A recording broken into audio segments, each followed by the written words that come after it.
श्री स्वामी समर्थ।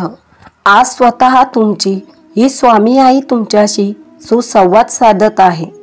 तर बाळा, यातील एक तुला आकर्षित करणारी प्रतिमा निवड आणि तुझ्या या स्वामींचा तुझ्यासाठी असलेला एकेरी सुसंवाद एक।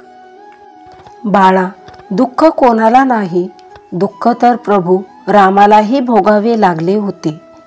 रामाला 14 वर्ष वनवास भोगावा लागला होता आणि सीता मातेला अग्निपरीक्षा द्यावी लागली होती।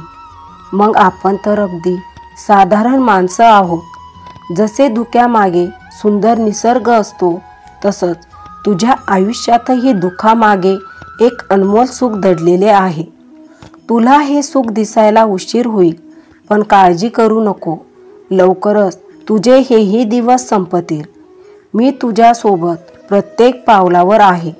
एक लक्षात ठेव की संयमाचे फळ कधीही गोडच असते। जर तुझी देवावर नितांत श्रद्धा असेल तर देव तुला कधीच एकटं सोडणार नाही।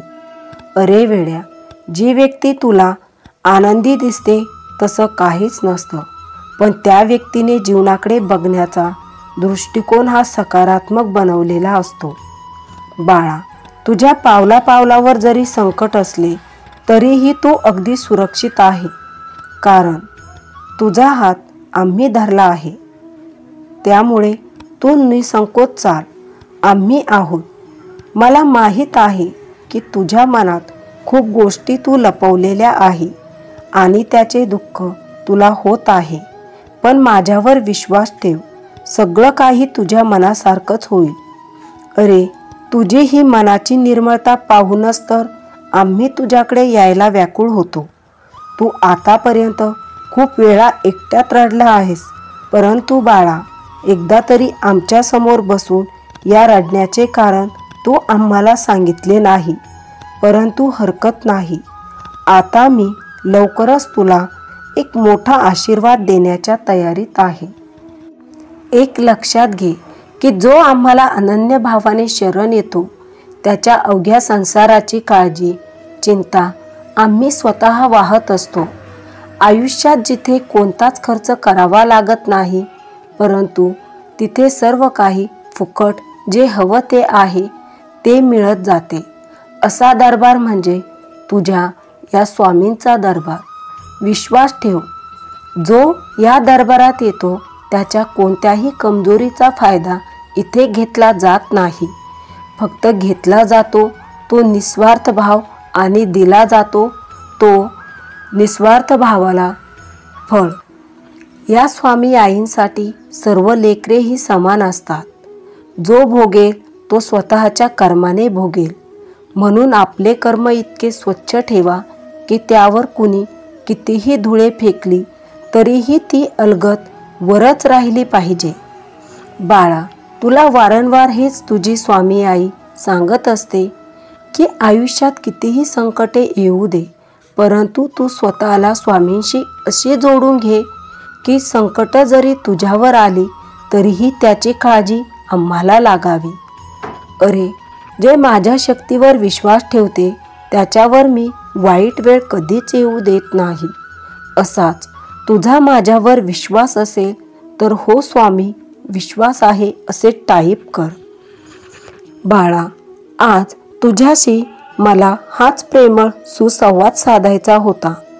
काळजी नसे ज्याला, स्वामी नामाची ओढ त्याला। बाळा, तुला स्वामी नामाची ओढ आहे आणि मला तुझी ओढ आहे।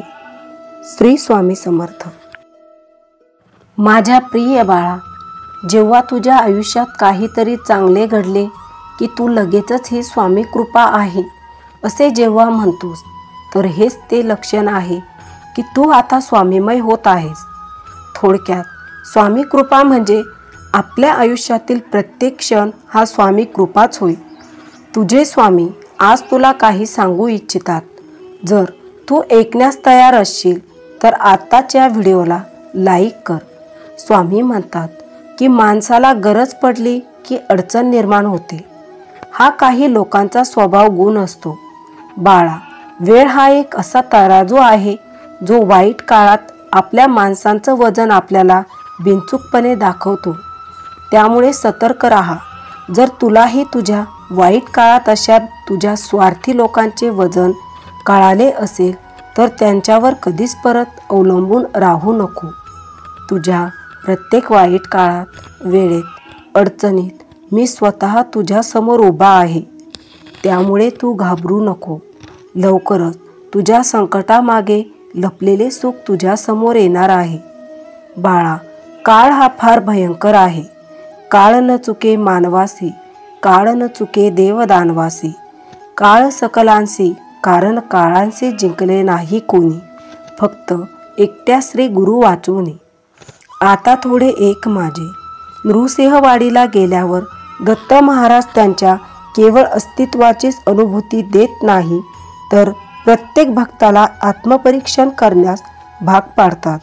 मग या आत्मपरीक्षणात बऱ्याच वेळा शारीरिक मानसिक कसोट्या होतात. म्हणून बाळा, नेहमी प्रत्येक क्षणाला आपण चुकीचे तर नाही ना याचे आत्मपरीक्षण करावे. तू कधीही घाबरू नकोस.